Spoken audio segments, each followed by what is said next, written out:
अस्सलाम वालेकुम। हैप्पी किसान पाकिस्तान तो खुश आमदीद।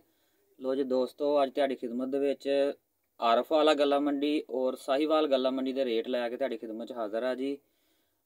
सारे नालों असीं पहला गल करांगे जी साहिवाल गल्ला मंडी के जिहड़े रेट ने। चावल के रेट विच काफ़ी बेहतरी है जी। आरफ वाला गल्ला मंडी और साहिवाल दोनों के विच ही। आरफ वाला गल्ला मंडी के विच अज जिहड़ा चावल है उहदे हत्थ वाले माल च काफ़ी बेहतरी है।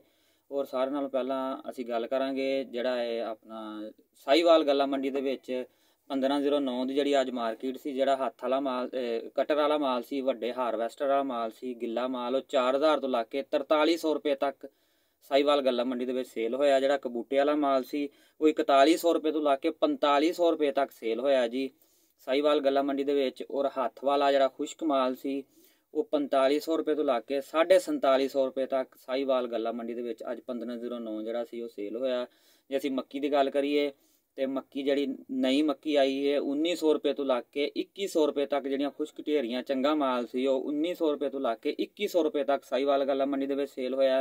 और अगर असीं पुरानी मक्की की गल करिए तो पुरानी मक्की का रेट है जी चंगी मक्की का 1800 रुपये तो लैके 2000 रुपया साहिवाल गल्ला मंडी दे विच। और इस तो बाद असीं जे गंदम की गल करिए तो साहिवाल गल्ला मंडी दे विच गंदम का रेट 4400 रुपये तो लैके 4700 रुपया। तो जे कपाह की गल करिए तो कपाह का रेट है जी 4500 रुपये तो लैके 7000 रुपया। तो इस तो बाद मैं तुहाडे नाल आरफ वाला गल्ला मंडी का रेट शेयर करांगा जी। आरफ वाला गल्ला मंडी दे विच ज़ाहिर है जी सारे नालों पहला मैं गल करांगा 1509 ते 1692 की जी।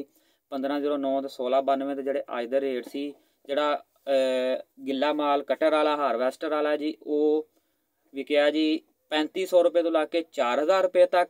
और जिहड़ा कटर वाला चंगा माल है जी वो विकया है 4000 रुपये तो लैके 4500 रुपये तक आरफ वाला गल्ला मंडी दे विच। और इस तो बाद जे असीं हत्थ वाले माल की गल करिए जी, हत्थ वाला माल 4600 रुपये तो लैके 4900 रुपये तक अज दा आरफ वाला गल्ला मंडी दे विच जिहड़ा हत्थ वाला माल सी वो 4400 रुपये तो लैके 4900 रुपये तक जिहड़ा ना वो सेल होया। जे असीं मक्की की गल करिए जी, मक्की का रेट अज 1600 रुपये तो लैके 2100 रुपये तक है जी आरफ वाला गल्ला मंडी दे विच। इस तो बाद कपाह की गल करिए जी 5500 रुपये तो लैके 7000 रुपये तक कपाह सेल हुई है जी।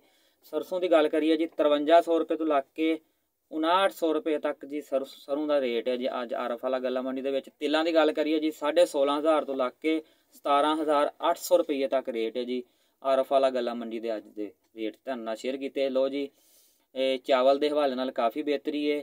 मकई का रेट जिहड़ा है वो स्टेबल चलदा पिया जी। उम्मीद की जाती है कि आने वाले दिनों के विच जिहड़ी है ना वो मकई के रेट भी कुछ बेहतर होणगे और चावल का रेट जिहड़ा है वो मजीद बेहतर होने का मुकान है।